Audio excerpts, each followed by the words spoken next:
Well, neighbors say this fire got out of control very quickly, and the man who lived inside was lucky to get out. He's staying with family and likely won't be able to move back in for at least 6 months. Take a look, the intense flames from this home on James Place in Plainville.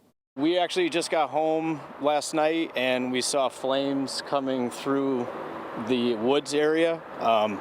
We noticed it was a large, high flame, pretty visible. So we walked down to check to make sure our neighbors were okay.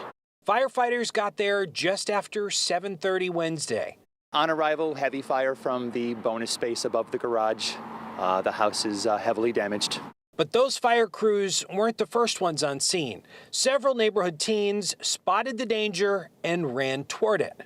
They actually saw it. They took a couple of Snapchats, a couple of videos for us just to give us some heads up of what it looked like in advance. They ran down, knocked on the door, helped the gentleman out with one of the dogs. 2 Great Danes escaped the home along with the man who lived there. The dogs ran away. At least one of them was found. There were 2 Great Danes. One has been recovered. And as of this morning when I left the scene, there was still one in the neighborhood that we couldn't retrieve. Fox 61 observed crews boarding up the partially charred house Thursday. A restoration team was charged with securing the home from further water damage.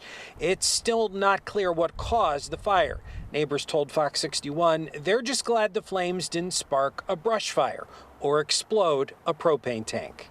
We have an area that has a lot of leaves, as you can see on the ground, so it's one thing that the neighbors were worried about, as well as having propane on the street too, not knowing what can happen with a fire that large. The fire marshal also told us that the man who was inside tried to extinguish the flames himself. Fire marshal says that's never a good idea. You should always just get out and call the fire department. Reporting in Plainville, Matt Caron, Fox 61, Connecticut's news station.